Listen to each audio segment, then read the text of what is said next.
Dr. Covey himself said often he never came close to perfecting himself in any of the habits. But that wasn't the goal. It was then the ongoing pursuit of trying every day to be proactive, of trying every day to listen first to others and understand them before, he tried to be understood. Hello and welcome to the Truth, Lies and Work podcast, brought to you by the HubSpot Podcast Network, the audio destination for business professionals. My name is Leanne. I'm a business psychologist. My name is Al. I'm a business owner. And we are here to help you simplify the science and psychology of work. Yep, welcome back. If you have listened before, if you haven't, where the hell have you been? What's wrong with you? Who hurt you? Why didn't you listen to this stuff? You're going to like it here, I think.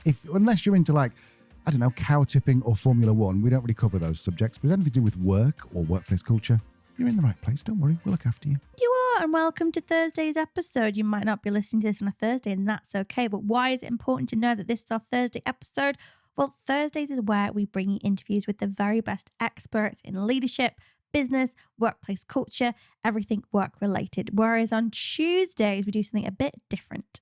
Yeah, if you hate experts and workplace culture and listening to people, but you just like listening to us two, then you're probably going to like Tuesdays a bit better because it's just us two. We do a roundup of the latest workplace news, as well as our now world-famous weekly workplace surgery, where I put your questions workplace questions to Leanne. Although I suppose it could be any other question. You could ask her, how does she get her hair look so pretty? I don't know. I mean, it seems magic. She's got lots of lotions and potions.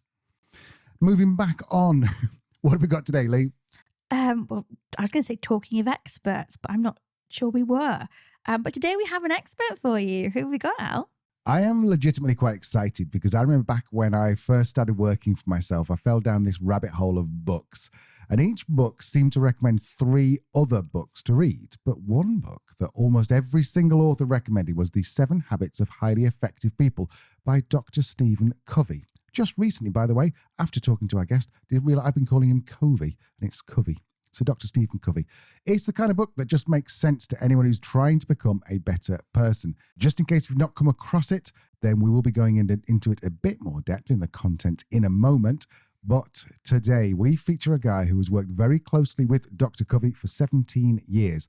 Not only has he spent his career producing content and leading teams who teach the principles to organizations such as Marriott, PepsiCo, hundreds more, but he also spent 18 years as the Chief People Officer and Executive Vice President of what is known as the most trusted leadership company in the world. This man has 35 years' experience of building amazing cultures. He's authored and co-authored 2 best-selling books, run 16 marathons. I don't think he's won any of them, but he said he enjoyed them. And appeared in Fast Company, Harvard Business Review, and Inc. magazine. I am so happy to welcome the incredible Todd Davis, senior consultant, author, and all-round lovely guy to the podcast. Let's go meet Todd. I'm Todd Davis. I do a lot of things, but for my profession, I am now a senior consultant with Franklin Covey. I've been here for 28 years. And for 18 of those years, I was their Chief People Officer. In case you've never heard of Dr. Covey and the company he founded, here's a quick history. Franklin Quest organization was the time management company that had the Franklin Day Planner and how to keep track of all your tasks and your appointments. And the Covey Leadership Center was founded by Stephen R. Covey, who was a professor for many years, and then wrote the very famous, one of the best-selling business books of all time, The 7 Habits of Highly Effective People. And Dr. Covey passed away about 11 years ago. But this is the merger of those 2 companies. We specialize in what we call performance improvement. We help organizations and teams and leaders within those organizations achieve results that require a change in human behavior. So when it comes to getting people to do things differently, which is really difficult, that is our sweet spot. And we do that all through leadership. We're known by many, and I say this with all humility, but we're known by many as the most trusted leadership organization in the world. Now, even if you've not read it, you've probably heard of it. It is essential reading for any leader, entrepreneur, salesperson, manager, or executive. Now, Todd joined Franklin Covey back in 1996, which was just 7 years after the book was published. And he spent most of his tenure creating and delivering content based on the 7 principles that Dr. Covey wrote about. Here are those 7 principles. So what Dr. Covey did was he made a point of saying, look, I didn't invent these 7 habits, but I observed people, leaders, organizations, teams that consistently seemed to be able to achieve the goals they set out to achieve. So the 7 habits are a culmination of these things that he observed that the most effective, not efficient, he didn't call it the 7 habits of efficient people or even successful people, although people are quite successful, but it's the 7 habits of highly effective people. And I tell you that because that's how Dr. Covey defined effectiveness. It is getting results today, getting them in a way that allows us to get them over and over again in the future and get even better results in the future. And many, many times and too often, leaders and teams were so anxious to get the revenue or the results or whatever it is that we end up cutting off our nose to spite our face, so to speak. We end up killing the goose. And so we define effectiveness as getting results today, but in a way that allows you to get results over and over again in the future. And the 7 habits are designed just to help us do that. What does psychology have to say about habits? Well, habit formation is quite a complex process where behaviors will become automatic responses to regular cues. And those cues are usually deeply ingrained in our neural pathways. We're talking the brain here. So the creation of habits is both an unconscious and a deliberate process that can significantly affect personal goals and lifestyle changes. The efficiency of habits lies in their ability to enable us to perform daily activities without expending mental energy on decision making. So, for example, we all know we need to brush our teeth in the morning. However, this efficiency can backfire when unhealthy behaviors become automatic. Breaking bad habits is notoriously challenging because it involves overriding deeply embedded neural patterns. But with strategic approaches like altering the associated rewards, changing environmental cues, or repeating new behaviors, change is achievable. Building new habits often involves understanding the underlying mechanisms of habit formation. That's called the habit loop. That includes the cue, the routine, and the reward. And by manipulating these elements, individuals can foster new habits, such as the 7 habits covered in the book. Habit 1 is to be proactive. It's the habit of choice. This is my life. I'm not going to allow other people to determine the course of my life. Habit 2 is to begin with the end in mind. This is the habit of vision. If it's my life, where do I want to go with my life? Habit 3 is to put first things first. This is the habit of execution. It's where we have got to take action now. Habit 4 is to think win-win. It's the habit of mutual benefit. And how do I not just focus on my wins, but how do I make sure we're all winning together?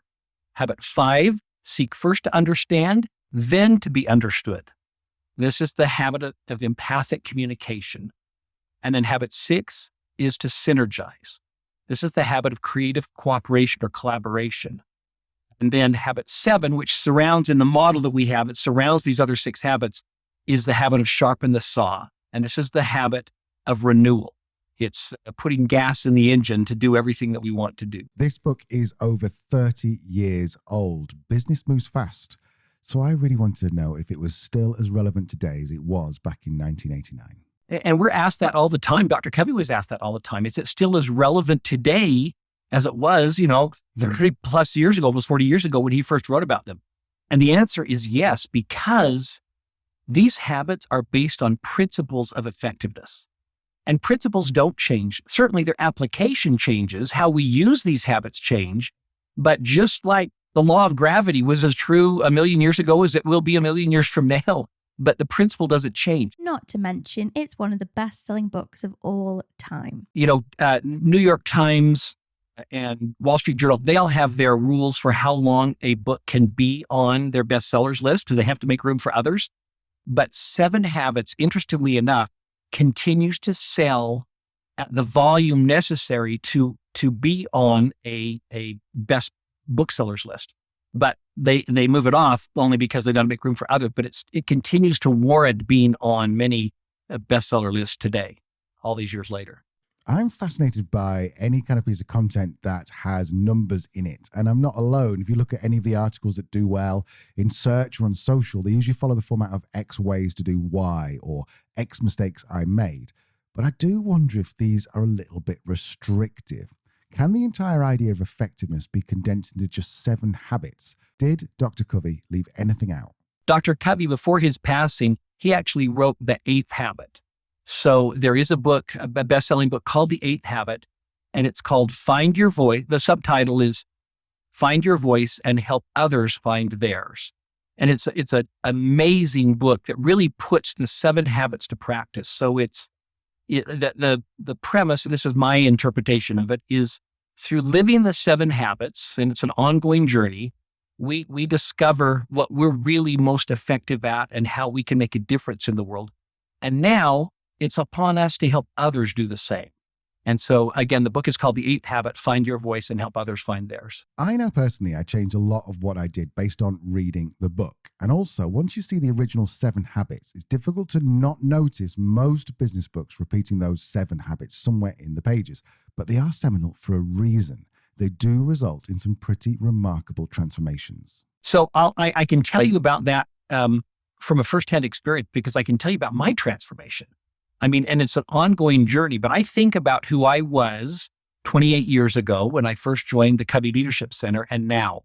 And again, I have a long ways to go, but the first thing that comes to mind when you ask that question, and it's true with our clients as well, is you find yourself, you stop looking for excuses. You stop looking at reasons why you can't achieve this thing or why something else went wrong. We call it a victim mentality. And it's human nature. You know, when things don't go right or things don't go our way, I have a family member right now who's really struggling with this. And every time I talk to them, they'll give you 101 excuses why they're not being successful in this thing they're doing. And those may be true, but proactive people, just to use the first habit, proactive people, they recognize all of the conflicts and challenges in life, but they say, okay, that's true, but what can I do about it? Where can I influence? How can I work around this thing? So that's been a huge transformation in my life, just that one principle to focus on what we call our circle of influence versus our circle of concern, to figure out what are those things I can do something about, we can be disappointed and we have emotions and sadness like everybody else, but recognize that and feel that, but then figure out, how do I move forward? How do I make something good out of this? So that's a huge transformation. I think another one, and I could think of several for each habit, but another one that comes quickly to mind is the influence we have when we take time to understand the other person first. This is, I think about this every morning. If human beings would take the time to truly listen and understand the other person's point of view, it doesn't mean that I'm agreeing with you if I pause and listen, but it just means that I'm putting empathy to practice. I'm taking time to say, gosh, I wonder why Al sees things this way. Let me think about things from his point of view, maybe from his upbringing or from the circumstances he's been through. And when I do that, I am in a much better position, not to manipulate, but to influence. And it's so amazing. You think about those people, Al, that truly take the time to understand you. They listen with the intent to understand, not with the intent to apply. And think about how much more vulnerable and open you are with those people because you're not feeling judged. And I find in so many relationships, both professional and personal, when we take the time to do that, we start to get to the root of the real issue. I'm sure there are people that quote habits from this book, having actually never read it. When a book becomes infamous, this is often the case. What does Todd think people misunderstand about the book? That's a really good question. I don't know that I've been asked that before.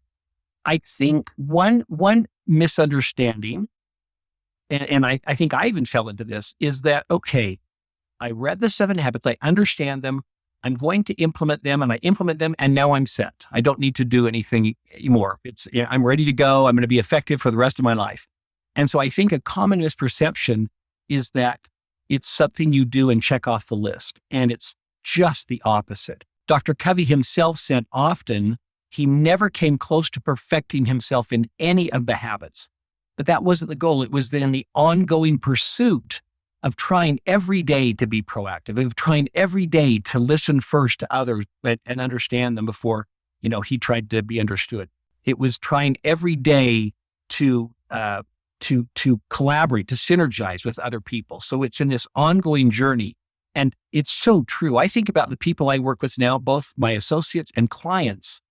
And as we identify and focus on and work on these habits, it makes all the difference in everything we do if our intentions are to try and instill these habits in our lives. But it's never finished. Working with Dr. Covey for so long, it's no surprise that Todd has ended up writing his own book, which has become a bestseller too. Get Better, Todd's book, is a collection of 15 proven practices to build effective relationships at work. There is a mountain of research that has shown relationships are good for the mind, body, soul, and our businesses. So I'll run you through some of the headlines. Let's start with civility. So it turns out you don't even need to be best mates with your co-workers to have a happy and productive work life. You just need to be civil. There's a researcher called Christine Proth, an associate professor in management at Georgetown, and she has found that teams experiencing higher civility report better collaboration, reduce stress, and increase satisfaction. And that also contributes to greater productivity and lower turnover. There are various studies in the last decade that confirm that inclusive teams outperform their peers. Inclusive workplaces foster innovation and improve decision-making speed and quality due to diverse perspectives. These environments also lead to higher job satisfaction and commitment. And finally, you've probably heard of the Harvard study of adult development, one of the longest running studies of adult life, which has found a significant correlation between personal relationships and longevity.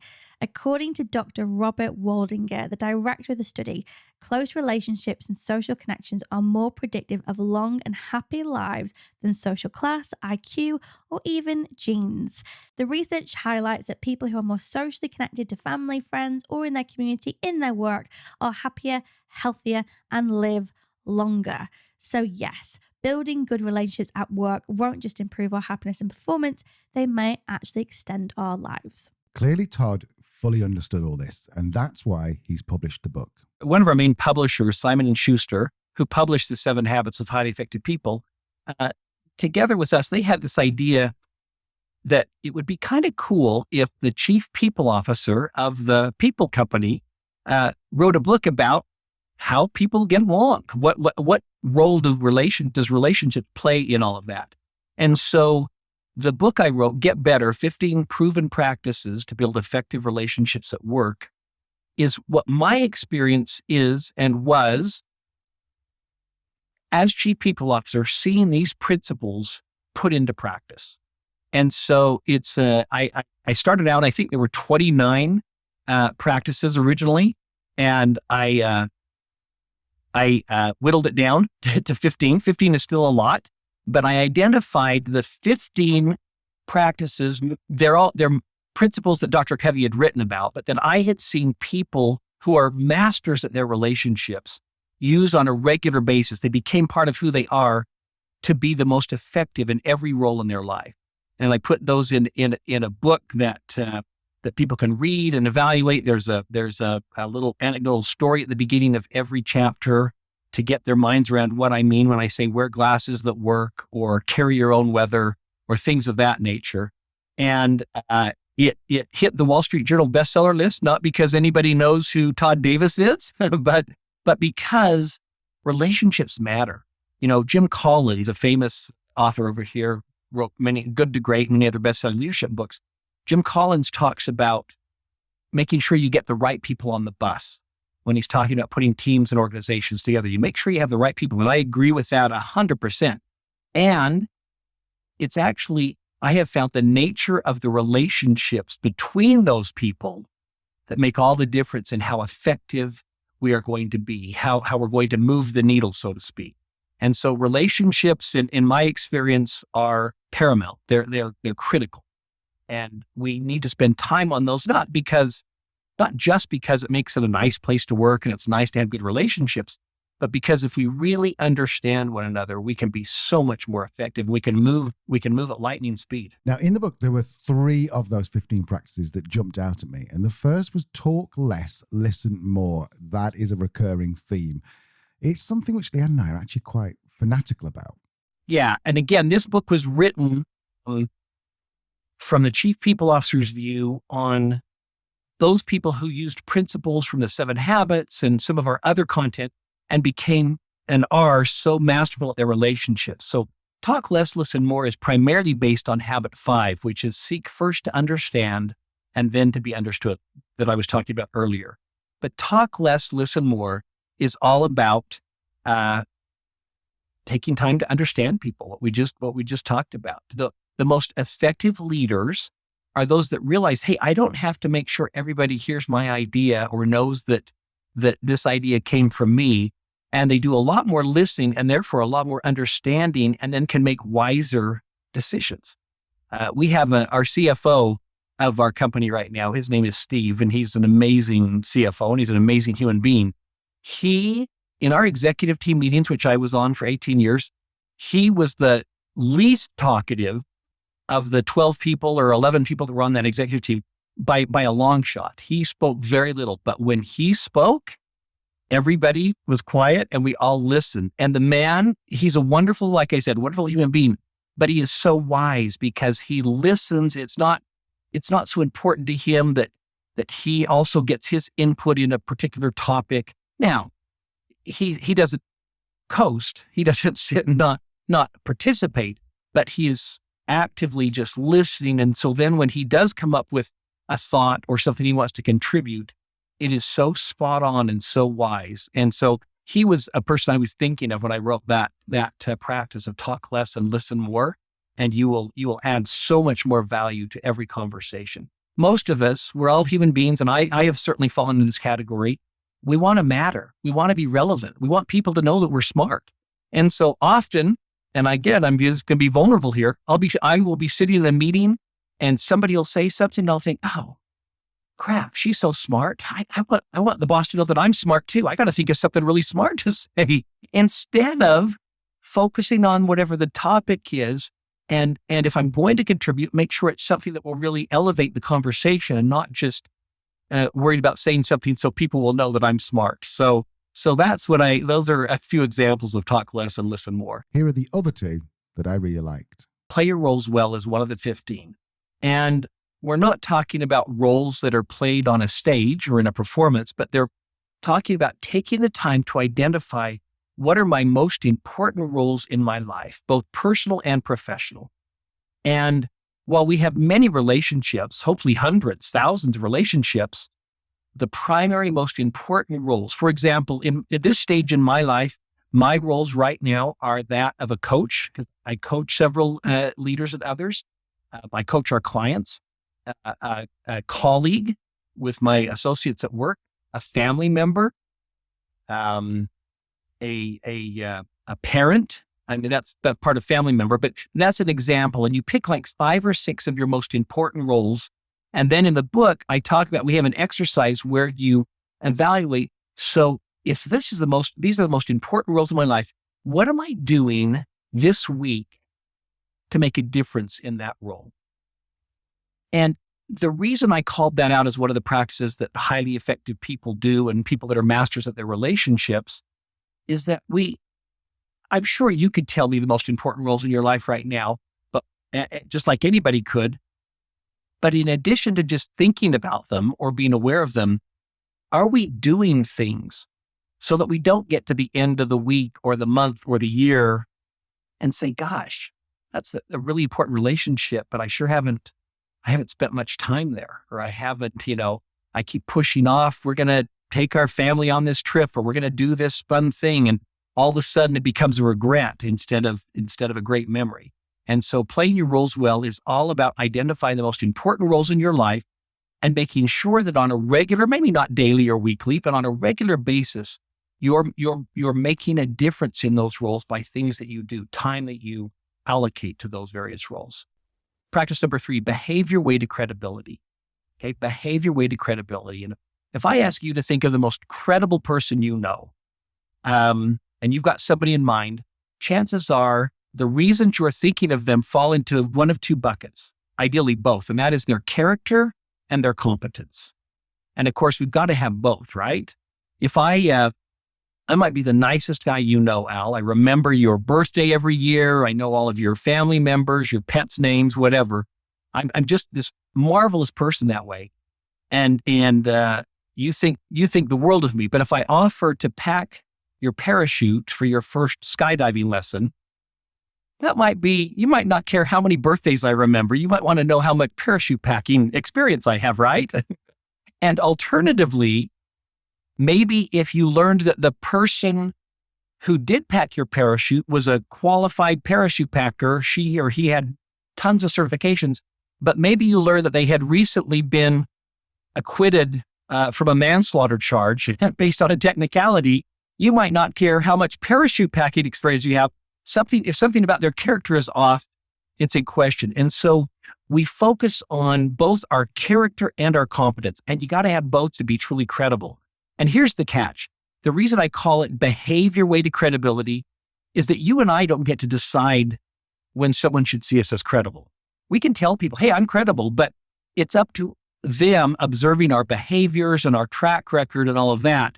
And then they get to decide. And so in that concept or in that practice, I just teach, are you behaving your way to credibility? Are you being consistent day after day, week after week, and in both the areas of character and competence? It will be no surprise that I wanted to find out more about Todd's role as Chief People Officer for one of the most trusted leadership brands on the planet. Here's how Todd ended up in that role. So about 20 years ago, our CEO, I had been with the company for about 9 years at that time. And our CEO, president, came to me and said, hey, we'd like you to interview for the Chief People Officer role because the person who had been in the role was leaving. And I didn't have any experience in human resources for it. And I said, well, that I'm so flattered and honored. I was working in our innovations department where we create all of our content and develop all of our training. And I said, I'm so flattered, but I think you need someone with significant HR background and all of the employment law experience and things like that. And they said, we understand that, but we see that you're really good with people and we think the other stuff can be learned. And so we'd like you to apply. They didn't give me the job, but they had me apply. And so I did and was very nervous because again, I didn't know a lot about human resources. And that's a primary function of the Chief People Officer. And I was given the position, which I'm so grateful. And then what I quickly did was I surrounded myself with people who knew all of these other things that I didn't know. In fact, she's still there today, our vice president we call it people services. In fact, interesting little side note, the first request I had, I think it was called human resources or talent development or whatever. And I said to Bob, our CEO at the time, I said, would you be willing to let me change the name of human resources to people services? I'd like to call it people services so that just from the get-go, people know what our intent is and what we're all about. And our customers, of course, are all of the associates and employees of Franklin Covey. And so that was a starting point. And I know this is a roundabout way of answering your question, but I would say first and foremost, look for someone who understands the people part of the Chief People Officer. It is all about, and I'll go back to an earlier comment, it's all about relationships. And so I invested and continue to invest heavily in the relationships. Now, we're not a huge company. We have about 1,100 employees, actual employees, and then we have another, 1,000. We have a licensee network around the world. We're a global company, so we have offices around the world. But I spent an inordinate amount of time getting to know on an ongoing basis all of the people in our organization. And it's interesting, Al, because as a result of that, while I wasn't as great at the systems and the processes and all those things, I had other people that were really good at those things. And I could spend my time really understanding people. We had minimal employee relations, legal issues, and things of that nature because people felt, and I'm not patting myself on the back for this, I coached leaders and others to do this as well, but take the time to understand people.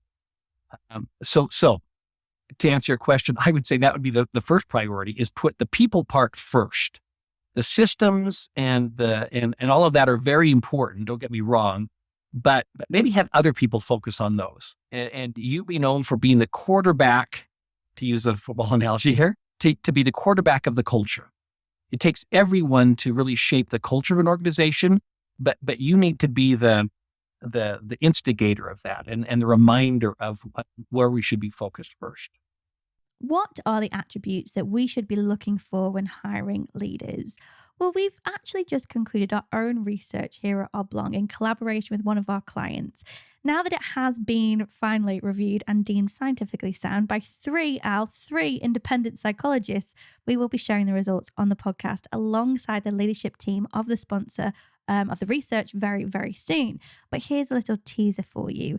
So we found that in 2023, in hybrid environments, there are 4 leadership behaviors that accounted for up to 34% of the variance in employee engagement and well-being, which basically means if leaders enact these behaviors, people are significantly more likely to thrive.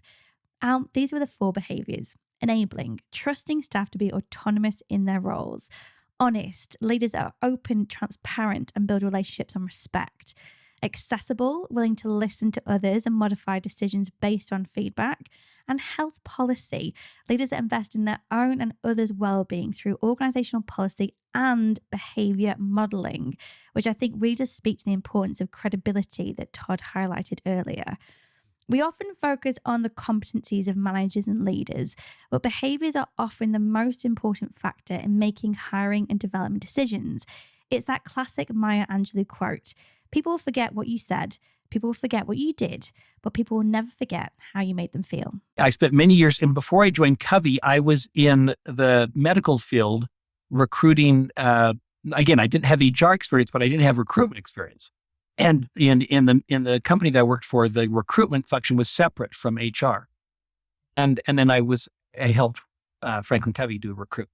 And so I think the things that, regardless of the role, that I look for are people who are naturally curious, people who are, because really, while we think of a consultant, we have our paradigm or what we think a consultant would be.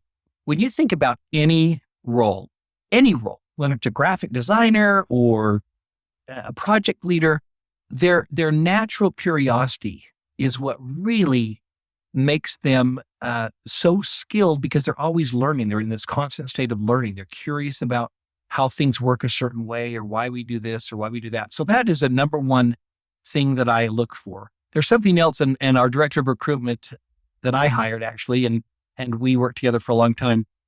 I talk about the barbecue factor.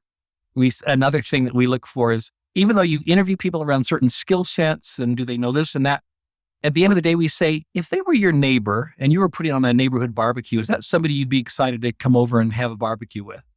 And again, being very careful, not about bias, not saying, oh, I just want to hire people that I like or that I would be with, but are they engaging? Are they people that you want to spend, and that others want to spend their day with, that clients want to spend their time with? And often those people are people who are very different from us, but they're people, I keep going back to this relationship theme, but people who you really are interested and enjoy being around. So look for people who are naturally curious. Look for people who have the barbecue factor. Look for people, I'll go back to habit 1, who are super proactive. People who have this abundant mindset, who take initiative. These are traits that, regardless of the position for which I'm trying to recruit and whittle candidates down, those are some top qualities that have never failed me when I look for people who have those things at their core.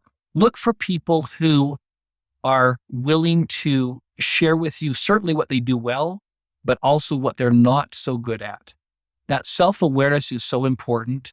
And I would often ask people, tell me about something that you've received feedback on that of where you could improve, and tell me what you did with that. And if there are people who have a struggle with coming up with an example, that tells me a lot about their lack of self-awareness or their unwillingness to be vulnerable. None of us are perfect. We all have areas to grow and get better in. And so people who are certainly have the skills you need, but are also in a constant state of growing and learning and have the humility to admit that and learn from others. A lot of people ask me when they should invest in a chief people officer. I tend to give the same answer as Todd.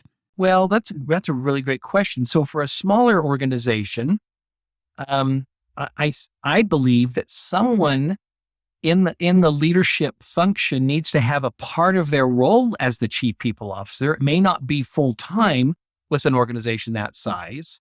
We had a team. Our people services team was about 25 people. A lot of those were our recruiting team. We had a large recruiting team because we're always bringing on good talent. But I think someone in an organization of 100 people, I might be the chief operations officer, and I also might be the chief people officer. And I might have a part of my role or my time dedicated to the culture. Again, sometimes people, I don't think they intentionally discount culture, but they don't focus on it as much as they do focus on their revenue targets or other things. And we all get results with and through others. Unless you're a pro golfer or you're in a company where you're the only employee, the rest of us get our results with and through others. And so culture is a strategy. It's a strategy for achieving all of the growth and the other results that we need as an organization, whether I'm a 100-person organization or whether I'm a 10,000-person organization. Todd has worked with hundreds of organizations. I wanted to know if there are any obvious signs that a company has a great workplace culture. There was a software company in the healthcare industry. Okay. And they're a pretty large company. That, when I say pretty large, they have about 4,000 employees. But they're based here in Utah. And I was teaching a leadership course, the 4 Essential Roles of Leadership, facilitating it, 4 Essential Roles of Leadership. And I was about 5 hours in before I was about 5 hours in before it was made known to me that their CEO, there were about 40 people in the course, and it was live, it was in person. Their CEO was sitting at one of the tables there, participating just like everybody else. And this happened to be a man. He was amazing, and he was fun. And I had, I bring a lot of humor into facilitation, and I had teased him a couple of times, and other people, and they had name tags, but they just had their first name. And then I asked him a question, and somebody at his table started laughing. And I said, let me in on the joke. What's so funny? And they said, well, he's our CEO. And I was like aghast for a minute, thinking, oh my gosh, what have I said in the last 4 hours? But I bring that up because that is a great culture where the top brass of a 4,000 employee company is there in the trenches with everyone else. And you could tell they weren't holding back with what they were saying. We were talking about the good and the bad in situations in the organization. And there was such high trust with that leader. And I could tell in the pre-consult that I did with this company in their training department, when I walked in the building, and culture is much more than the building, but you could tell in the building, it was a newer building, but the open spaces, the fun they had, everything was in cubicles. There weren't big private offices or anything. So that was a great question you asked. And that very first came to mind. That was, I would say, I don't know a ton about them, but that was certainly a sign, a strong indicator of an amazing culture. And it starts from the top down. You got a leader there, the CEO, who is right there in the trenches with everybody else. And there was such respect and yet openness and vulnerability with everyone. Our chat with Todd covered all aspects of his work and life. One of the questions that I asked was about Dr. Covey himself. What was he like in real life? He was one of the most authentic people I've ever met. Imperfect, humble, but he was quite a jokester. People are surprised about that. And this story has nothing to do with anything, but it's quite funny. So he lived here in Utah, in Salt Lake City, and they had a family cabin, actually a series of cabins in another state not far from here. And one Sunday, he and his wife, Sandra, and she just passed away a couple of years ago, they were driving up to this cabin. And it's like about a 6-hour drive. And Sandra was driving, and she had a bad back, and they had a large, I don't remember what vehicle it was, but it was one of those vehicles where if you can open the door, there's a button that lowers the vehicle so that older people can step up in. It actually lowers down to the road.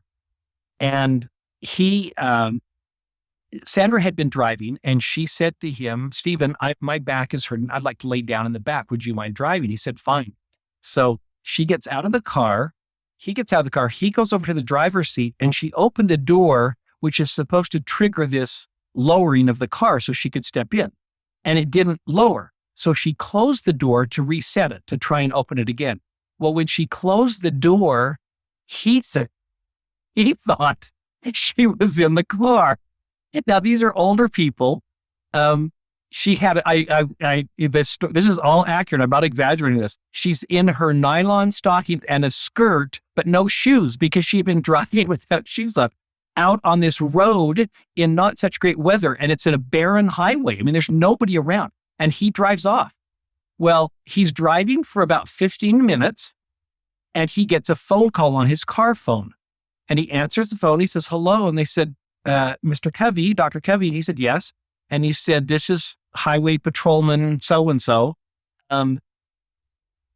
We have your wife. And he said, he thought it was a crank call. He said, no, you don't have my wife. She's right here in the back seat. And he said, no, we have your wife. And he said, no, you're mistaken. And he's driving. And he said, no, my wife is right here. And he calls back and he goes, Sandra. And then he looks around and there's nobody in the back seat. So he pulled over and waited for them to bring his wife to them. And we learned later that what happened is someone saw this whole thing. Someone saw this, his wife get out and saw him drive off. And they called the police and said, somebody has just left this poor woman on the side of the road.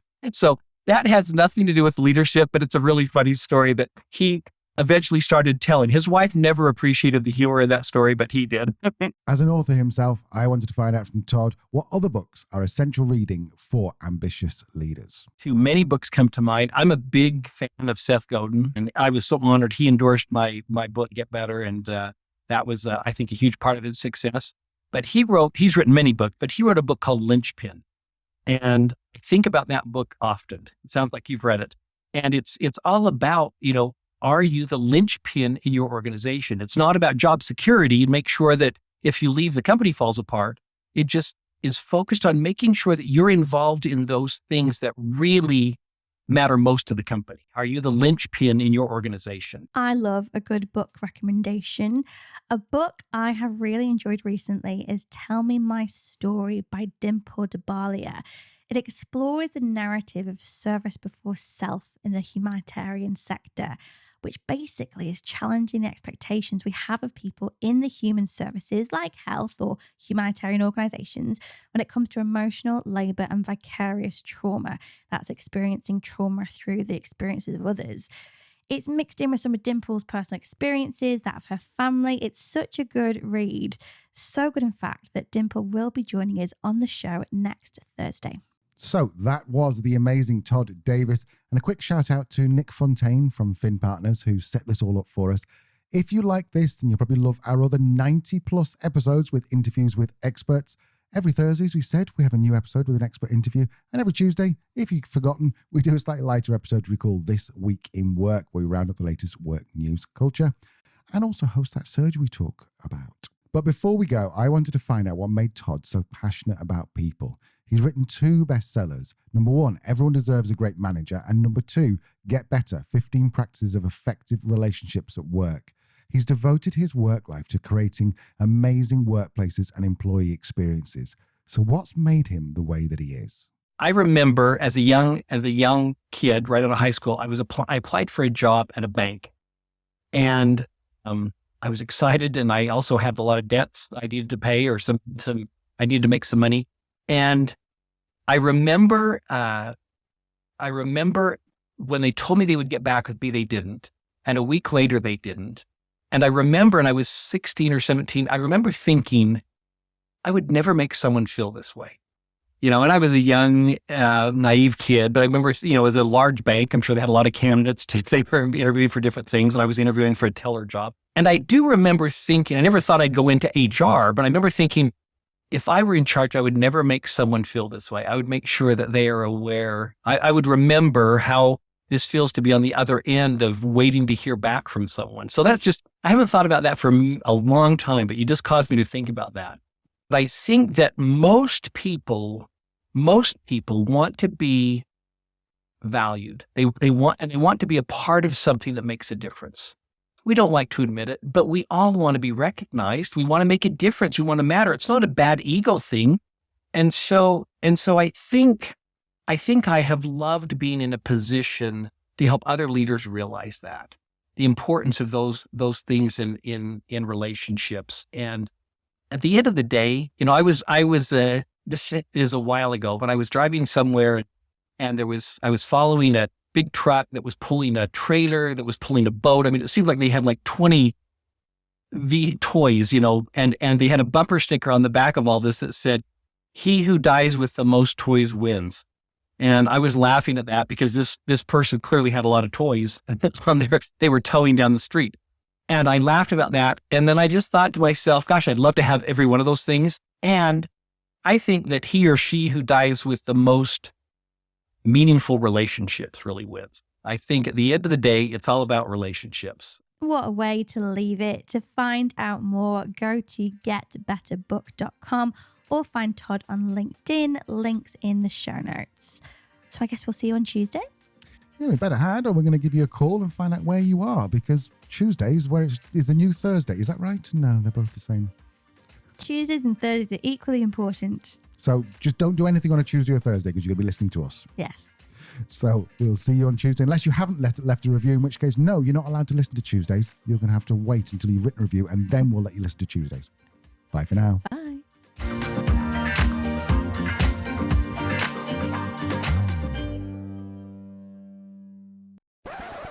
So that was the amazing. There's a reach. Rewind. You